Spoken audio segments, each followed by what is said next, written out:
Are you feeling pain at the pump? Yes, us too. That's why we have 50 ways that you can spend less on gas. We're all quite aware of the increasing gas prices right now. Yeah. And we're all thinking there must be something that we can do about it. Well, we've got 50 ways to do that. Many of you have been writing to us and expressing incredible frustration with that rise in gas prices. So we're going to share with you practical ways that will help you to actually spend less on gasoline. And you're going to want to make sure that you stick with us to the very end of this video, because at the end, Larry is going to reveal how actually utilizing these tips on fuel efficiency, how they have helped us to get much higher miles per gallon in our Honda Fit than one would expect. He's going to reveal that number and tell you exactly what he did. So stick with us to the end of the video. Now, if this is the first time you've joined us, really quick introduction. I'm Hope. I'm Larry. And we're Under the Median, where every week we talk about practical frugality. All right, let's get started right away. Tip number 1 is avoid filling up on holidays or on the weekend. Those are generally times when the gas prices are going to be up.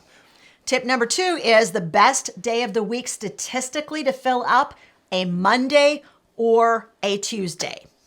Number 3, in the summer, fill up early in the morning or late at night.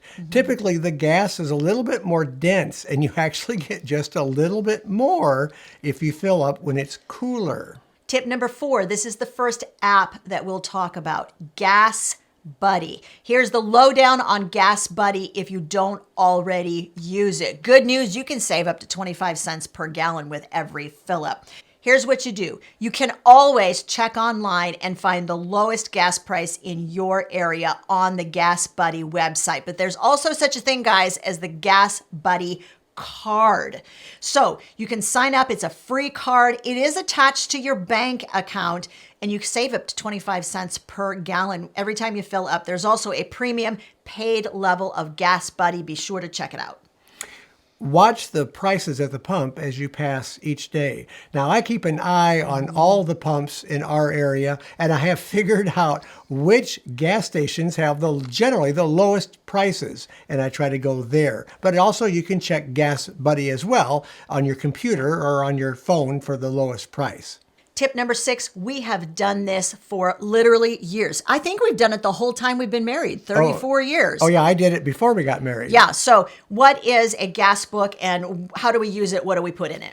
It's just a small notebook that we've put some columns into, as you can see on the screen here. So we have a column for date, mileage, miles per gallon, how much gallons you put in at this particular fill, the price per gallon, and your total price that you paid for that fill up. Now, what does that do for us? Well, that helps us track what we're doing. We can see long term if our car is performing the way it should. If you notice a dramatic mileage drop, then you know that your car is having something that needs to be looked into. Perhaps maybe it's front end alignment. Maybe your tires aren't inflated, and we'll get into that in more detail. But this kind of helps you track what you're doing. It also helps you see how are you doing per fill up. Can you do a little bit better than you did the last fill? This is the best way to track when you're sort of implementing some of the tips and strategies we'll show you today, whether that actually is helping you to spend less on gasoline. Tip number 7, get Costco gas. They generally have the lowest price in town. Now, Costco gas is a membership perk when you belong to Costco. But they say right on their website that you actually can use their gas stations without a membership card. Here's how you do it. You will need to have a special Costco shop card. So basically, one of your friends who has a Costco membership is going to purchase a Costco shop card. You can get them anywhere in increments from $25 to $2,000. If you use that shop card at the Costco gas station, they don't ask for your membership. All they need to know is you've got one of those shop cards. You can use it to fill up at their gas stations. And why is this a good tip? Well, Costco generally has the cheapest gas. Tip number 8, fill up at Sam's. If you have a Sam's Club in your area with a gas pump, it's going to be cheaper, probably about 5 cents per gallon to fill up at Sam's. Tip number 9, go across a state line. If you live really close to a state line, often you go right across the state line and the cost for gas is less. We have a viewer who sent this tip in, said she does it all the time and it's absolutely worth it to go right across the state line. I wish we lived closer to our boundary. We're right in the middle. All right, tip 10. Join gas station fuel rewards programs. And why are these good? Well, if you consistently fill up at the same station, check to see if they have a loyalty program. Be sure you understand the terms and conditions, but it may be worth it. We know of 2 stations in our town that have this program, and you do save some money, several cents per gallon. Yeah. Tip number 11, here's an example. Circle K has a free fuel card. Now, this isn't a loyalty program. You can actually get one of the free fuel cards and preload it, prepay for your gas with cash. And when you do, they're going to reward you with up to 6 cents off per gallon. Tip number 12, Shell's Fuel Rewards card. Here's how it works, guys. You join the Fuel Rewards program. You'll get a card. Swipe that Fuel Rewards card every time you fill up. You'll get at least 5 cents back in fuel rewards savings every time you fill up. There are 11,000 Shell gas stations that are participating across the U.S. You can stack the rewards. You'll get additional fuel rewards on select purchases. Also, it's cumulative. There is no limit on how high you can stack this, and rewards apply to any fill up to 20 gallons. Tip number 13, get upside. You'll save every time you get gas up to 50 gallons. And it's a free app and thousands of stations are participating in it. Here's how it works. You will find special offers on gas stations in your area. You have to click in the app to claim that offer. Once you do that, you have 4 hours to get to that gas station to get that amount off per gallon of gas. Now, the good news is because it's worth up to 50 gallons, if you have 2 vehicles that are low on gasoline, drive them both to the station, go ahead, swipe your Get Upside card, and fill one gas tank, pull that vehicle forward, pull the second one into place, and don't replace the nozzle in between. Once you put that nozzle back on, you're done. You've completed that offer. But if you haven't already used that 50-gallon limit, pull that second vehicle into place and use the rest of the 50-gallon limit, and you will have filled both vehicles for that same reduced price for gasoline. The apps that Hope and I are talking about, we'll leave links in the description of this video so you can take part. All right, tip number 14 is use your reward points from store loyalty cards. Kroger is probably the most famous for this, right? So every time you spend money at Kroger, you're going to get points on your loyalty card on the gas part of that loyalty card.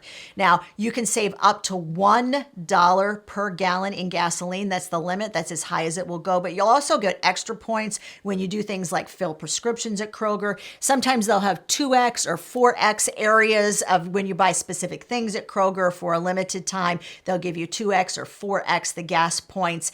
And that is good for up to 35 gallons of gas. And they do actually expire. Every 30 days they expire, so you have to use your points. Tip number 15, check for a cash discount at your station. Some stations allow for a little more discount on the price per gallon if you go inside and pay cash. Tip number 16, this one's real common sense, guys. Make sure that you are combining errands. When Larry and I started doing this, we actually dropped our gas expenditures by 30%. How often do you get in the car and just say, I'm going to run here, there, whatever? Maybe one specific day of the week, you're going to run all your errands, and then you're done for the week. Do a ride share. This is tip number 17. If you know people where you work that live near you, offer to pick them up and do some sharing. That way you can maybe take 3 people and all 3 pool together toward that cost of transportation. You know, my dad did this for years. He had a couple of friends who worked at the factory where he worked at. They weren't exactly on his way to work, but they were enough that he would pick them up and they would pay him some for doing it. And he saved on gas by having riders. We think carpooling is about to come back in vogue in a really, really big way. Tip number 18, plan trips both long and short with fuel economy in mind. Whether it's your weekly grocery shopping trip or a weekend getaway, plan your route so you're doing the most efficient drive to get from point A to point B. Avoid backtracking so that you're actually spending more gas to go backwards. Don't necessarily go the way that the GPS tells you to go. GPS isn't going to factor in like what the most fuel efficient way is to get there. They may get you there faster, but it may not actually be more fuel efficient. Our best advice is sometimes it pays to take the road less traveled. And a road less traveled means it might have less stoplights. It might have a lower speed limit, and you're going to save a little bit by going a little slower. There's so many different things you can factor into your route as you're traveling. Tip number 19, now Google Apps. Their Maps app just made this a whole lot easier for you. They just started rolling out this option on Google Maps. Now this is both on the iOS and the Android version of that app. There's a special button you can click that will say, get me there in the most fuel efficient way possible. Most of those routes are going to have fewer hills, less traffic, and more constant speeds. What a 20. great idea. Have you used that? Tell us in the comments section. I'd love to know if any of you have downloaded that app and started using that new feature. And by the way, this will not work on your desktop computer. It doesn't. We tried. I wish it would. Google, hear us. Make this available on the desktop. But you know, you can do some experimenting and find the best route too. You don't always have to use Google Maps to do it. Number 20, ditch the car and ride a bike to work or walk. You know, if you live close enough, you can walk. Now, for a few years, I was riding my bike to work. We lived pretty close, about 3 miles. And of course, that saved us 100% of our gas cost. And it's actually a little better for me physically to be in better shape. I was actually more wide awake at work from having ridden the bike Especially if it was in. like chilly in the morning. Like, whoa, really wide awake. I always said it was worth having a cup of coffee. It was the same difference as drinking a cup of coffee to ride the bike in. Now, Google's making this easier for folks too, because this is going to roll out soon. Tell us in the comments section if you've heard of this. I had not. I found it when I was researching for this program. They are rolling out light navigation for cyclists. Yay, Google. All right, so you're going to be able to track your trip progress, see your ETA on your bicycle in real time, and even know the elevation change in the route along the way. Now, Love it. this next tip number 21, is going to sound a little unusual to you, but make primarily right-hand turns. UPS discovered this and found out that they were saving thousands of dollars in gas. Well, why is that better? Well, when you make a right-hand turn, especially now that we can make a right turn on a red light, you can save money because you're not sitting at the intersection as long. You can just go right through. The more you're paused with your car idling, the more gas you're using. So on a left turn, you're usually waiting for the green arrow or for traffic to clear. Make as many right turns as possible. Tip number 22, if you're on a multiple lane highway, make sure you use the center lane as much as possible. Because if you're in the center, people aren't slowing down to turn to the left or the right in front of you. You're right in the center lane, and that will keep you moving forward at the most consistent speed. Mm-hmm. Tip number 23, go easy on the accelerator. When you're making a hard acceleration, you're using more gas.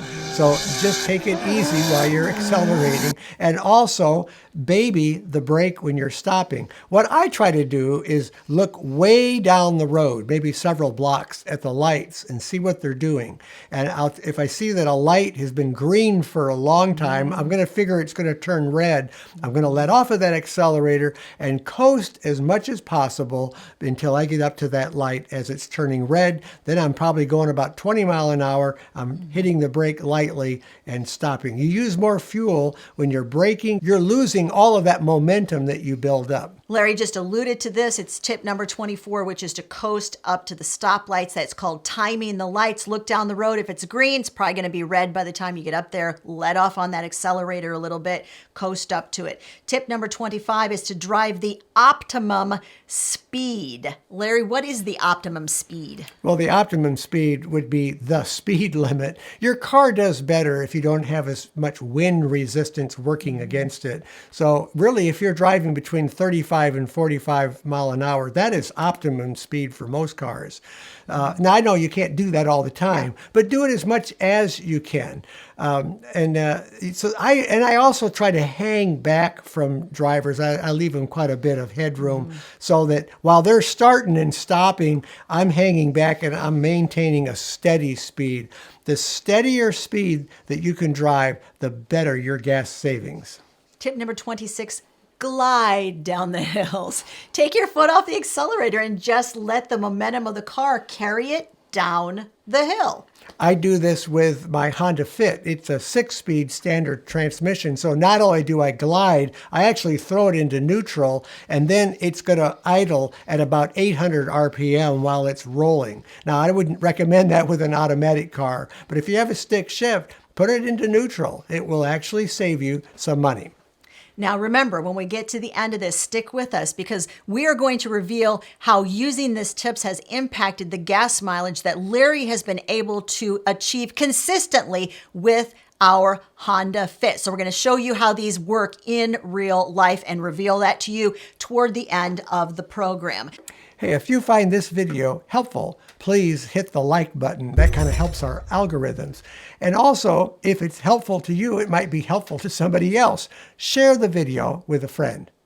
Tip number 27 is to avoid excess idling. For every minute that you're idling a car, it's actually cheaper to shut it off. It costs you less to restart the car than it does to let it idle for a minute. Now, most of the modern cars today will automatically shut off at stoplights because engineers have figured out that that's going to be saving you some money. Hybrid cars do this as well. Our Toyota Prius, as soon as you're stopped, it will shut the car off. Now, with a regular car, I mean, you don't want to shut it off for every stoplight. So I would recommend this if you're stopped at a railroad crossing and there's a really long freight train coming through. If you're at a construction zone and all the cars are hard stopped, go ahead and shut them off. This happened to us on our vacation. Yeah. We were hard stopped for 20 minutes while they shut down one lane and opened up another. I just shut the van that we were driving off. We didn't waste any gas while we were sitting there. We rolled the windows down. If it was just a little bit warm, just roll the windows down because you won't be running air. You'll save some money by doing that. Tip number 28, if your car has an eco setting, use it. You know, it's funny, I learned this little trick by driving my electric car. It had an eco setting. It was the first car I ever owned that had one. Our Prius has an eco setting as well. Well, what does that do? It allows the car to save some money. It doesn't run the air conditioning or the heater at full blast. It kind of dampens those down a little bit. It also dampens down your accelerator. So you're not going to be accelerating as hard. That's going to be saving money since hard acceleration burns more gas. So use that eco setting. A manual transmission car does not have this setting because you're in total control of that yourself. Now, just a note, we realize that you do lose performance when you use the eco setting, but performance and increased gas mileage are not two of the same thing. They're totally different, and sometimes you just have to choose. Tip number 29, don't speed. Wind resistance is real, people, and the steadier pace the higher your fuel savings. You will spend less money in fuel if you'll just slow it down a little bit. Number 30 is use your cruise control. Once again, the cruise control keeps your car at a steady speed. The only time that you might want to slip it out of cruise is if you're in a real hilly area. Unfortunately, the cruise control tends to accelerate harder up hills than you really need to. So it actually ends up downshifting the car, causing it to idle faster. And of course, if your car's idling fast, it's going to be using more fuel. So turn the cruise control off when you're in a real hilly area. Tip number 31, use air conditioning, but only sometimes. Okay, here's how we differentiate when you use your air and when you don't. If you are in town and you are going at speeds of 30 miles per hour or less, especially start-stop traffic, things like that, you're far better off rolling down your windows and not using your air conditioning. If you're at highway speeds, your air conditioning, windows rolled up, AC on, that really is the way to go. Here is the only time that we say, yeah, you might want to double think this if y'all live in Texas or Arizona or someplace else that's like really hot all the time. Like, it's of 115 in the shade, we are not going to tell you not to use the AC, because you know what? We do too. So just bear that in mind. But if it's not a terribly like balmy hot day, go ahead and take the AC off and roll your windows down. And remember, all of these little tools that we're giving you they're just suggestions. That doesn't mean you're tied to them. You have to do what you have to do and adjust accordingly to your situation. Tip number 32 is check your tire pressure regularly.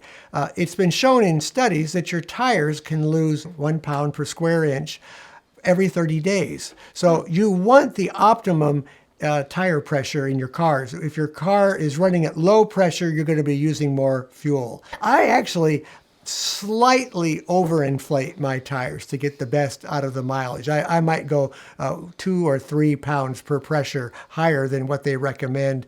That doesn't really affect tread wear too much and gives you just a little bit more boost in your mileage. And what do experts tell us on this whole question of tire pressure? Underinflated tire pressure can result in a loss of 2 cents per gallon. 33, remove extra weight. The more weight you have in your car, the more it's going to cost you. The only difference in this is when you get winter weather coming in, you might want to have some weight over your traction tires to give you a little bit more traction in the snow. But otherwise, remove anything out of your car you don't need in there. Tip number 34, make your car as aerodynamic as possible. So roll the windows up. Remember, we talked about this in the summer, especially if you are on the highway going highway speeds. That's when you roll your windows up. Rooftop carrier is actually going to decrease your MPG some, and so is having the sunroof open, believe it or not. Tip number 35, monitor your average mile per gallon and your instant mile per gallon. Now, most cars today have an instant readout on your economy, and that really helps you. It teaches you how to drive. If you're watching that, you'll notice when you're accelerating, your miles per gallon can go down to 4 or 5. And then when you're up to speed, it can go up to as high as 45 or 50 if you're not accelerating at all. So it all depends on what you're doing with that accelerator pedal. I use my Honda Fit in this mode, so it kind of teaches me how to drive the most optimal way for the best gas mileage going in. Then at the end of my drive, it'll show me how I averaged overall, and I may write that down and track it. Why do I do that? Well, I'm trying to get the very best route to work to get the best gas mileage. Now, it may not be the fastest way in. So I'll take 3 or 4 different routes, and then I'll write down when I get to work how much miles per gallon I got. Now, there is some varying factors here. Stoplights change at different rates, so you might want to do this 4 or 5 times per route. When you get the lowest one, that's your best route to take into work for gas mileage. You may have to get up a little earlier if it takes you longer to do that route. Tip number 36, change the oil filter and check the air filters regularly, because believe it or not, oxygen intake will affect your fuel consumption and reduce it. Really, any amount of maintenance that you can do to keep your car well maintained will help it run more efficiently. Here's another maintenance idea, which is tip number 37, and that is to keep the oil changed. And along with this, you want to make sure you have the right kind of oil. Do you know if you use synthetic oil, that will increase your gas mileage because there's less friction. The more friction you have going on in your engine, the less your mileage. So you want to have the right weight oil in your car in order to get the best performance out of it. Tip number 38 is to get your car's alignment checked. We just did this last week for a very specific reason. There was a little accident in the ice and snow, sliding across the road, up over the curve, kind of was like on a little hill. Anyway, long story short, it was hit hard enough that we thought, oh, we want to get that alignment checked. The alignment was perfectly fine, but it did remind us that we wanted to tell you guys that if your car's out of alignment, it will affect your gas mileage. We've had it happen previously with other cars. Let me explain wheel alignment in a real simple term. You ever had a shopping cart in the grocery store that has a wheel that's fluttering? Well, that's a wheel that's basically out of alignment. It's hard to push, isn't it? Well, if your wheels are out of alignment, if they're faced in too much or out too much, that's causing extra friction, and that will have an impact on your gas mileage. So if your wheel alignment is correct, it will run freer and give you better gas mileage. Tip number 39, combine discounts. Now, this is like double dipping. This is legit double dipping, guys, all right? So here's what a viewer wrote. She wrote that she gets gas at her local gas station. She automatically gets 6 cents off a gallon. She's got a loyalty card at the gas station, gives her 6 cents off per gallon. But that gas station also accepts Kroger rewards points. So she combines her 6 cents off per gallon with her Kroger rewards points. Here's another idea for you. You can combine your Kroger reward points with Gas Buddy, slide that Gas Buddy card to pay for it, and you get another legit double dip. And remember, Gas Buddy is going to give you up 25 cents off per gallon. And a third idea for combining is to combine a gas loyalty card with Gas Buddy or Get Upside, and that's also a really great combo. So think about some of these things we've shown you and how you can possibly combine and stack rewards. Tip number 40, and I really wasn't aware of this tip. Use your heated seats if you've got that option on your car instead of using your heater so much in cold weather. When you're using your heater and you got your fan going, that does reduce your mileage some. So whatever you can do to not use your heater as much, that will help you out. Tip number 41 is to use shields or deflectors when you're parked to reduce heat inside the car and avoid using the air conditioner. Now, this clearly is a hot weather tip, so you can get those things that go all the way across the windshield, and they actually keep the hot sun from entering the car and actually superheating the inside of your car. And the other thing, too, you want to do is, if you can, this is tip number 42, park in the shade. Because if you're parked in the sun, you're going to be, once again, you're going to be heating up that compartment. That causes you to use your air conditioner more. Best thing to do there is when you get in your car and it's hot, roll your windows down and let that hot air escape before turning it on. It won't have to work as hard to cool your car down. Tip number 43 is just don't go shopping. Don't go to stores. You can shop online. You can have things delivered. Remember, we talked about this last week on the program that Walmart offers free in-home delivery with purchases of $35 or more.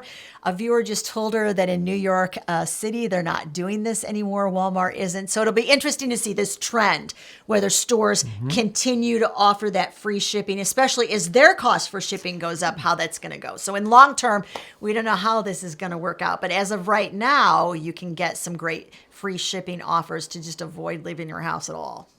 Tip number 44, work from home if you can. Of course, that saves you driving your car at all. We all learned the last couple of years that people can work from their home. Yep. Tip number 45, take public transportation.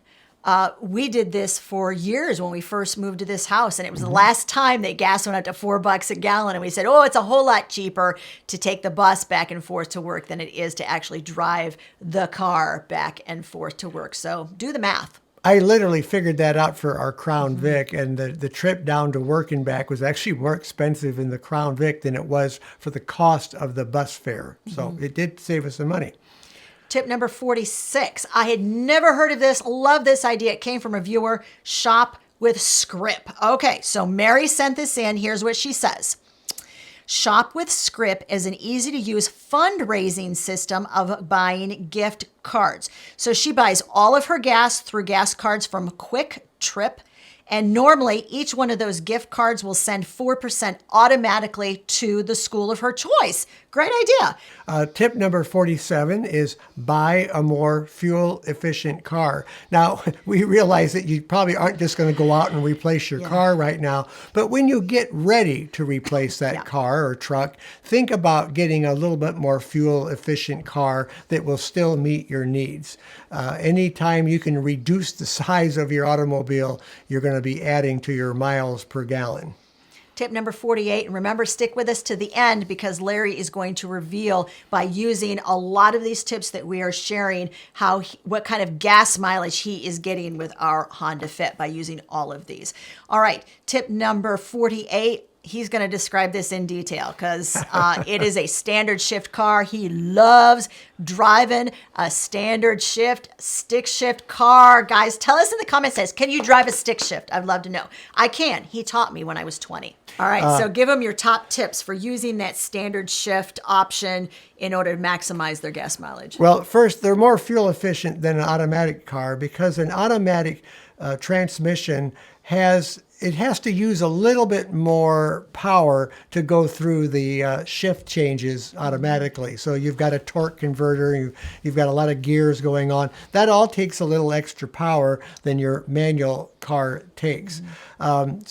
So right off the bat, you're going to be doing better. But with a manual car, you can adjust the RPMs according to your most efficient way that your engine's going to run. An automatic car, you don't have quite as much control over the RPMs, and an automatic transmission tends to stay in the lower gears longer than it needs to, whereas on a manual car, you can shift right out of those and get into your higher gears. The higher gears that you can run, the better your mileage. You want to keep the RPMs down. So in a manual transmission car, it's optimum if you can run the RPMs between 1,500 and 2,500. That's going to give you your best performance. All right, so if you can't drive a stick, have absolutely no worldly desire on this earth to learn to drive a stick shift, then tip number 49 might be for you, and that is to get a hybrid if possible. We have a hybrid, we have a Toyota, and absolutely love it. And you do get really super good gas mileage when you have a hybrid. The Toyota Prius will average around 47 miles per gallon, somewhere in that range. Number 50, if you can do this and it suits your driving needs, buy an electric car. Right now, electric costs, at least in the United States, are a lot lower than comparable gas prices, and you will save a lot of money if you can just drive your car mostly around town, some highway. I think the average electric car new now is getting about 250, maybe 300 miles to a charge, and that you have to be very good conditions to get that kind of range with them. The question in your mind is, and we promise, can I do a drum roll for you? So Larry consistently, all of these driving habits, he actually has adopted over the years. So the question is, what kind of mileage is he getting with our Honda Fit? All right, I'm gonna do a drum roll. You get the drum roll, honey. Drum roll. All right. Well, what is the Honda Fit supposed to get? What do they say a Honda Fit standard gets? They say it gets around 35 to 38 miles to the gallon overall. So I am getting about 42 to 45 miles to the gallon with that car. Some days when I get down to work, I get 50 on the trip down, because now it's downhill going down. But by using all of these tips, I can squeeze quite a bit more out of the car than it's actually supposed to get. On the highway, I've gotten 52 to 55 miles to the gallon by going just a little bit slower, try to keep those RPMs down. So I'm very happy with it. Now, if you have found these tips super helpful, we'd love you to do a couple of things for us. Make sure that you give it a thumbs up, will you? It helps us with the YouTube algorithm. And if you're not subscribed to Under the Median, it's been helpful. You want to get tips and advice like this every single week. We drop a new video on Monday and Thursday. Make sure that you're subscribed and you've hit the bell notification button. I actually have a little ebook, and I have written out 10 ways that we have dramatically reduced our expenses. Some of the tips we gave you on gas mileage, just one of those 10 tips. You want to know the other 9? I got checklists in the ebook that will really help you out. I explain them all. If you don't have that free resource, what are you waiting for? There'll be a link in the description of the video.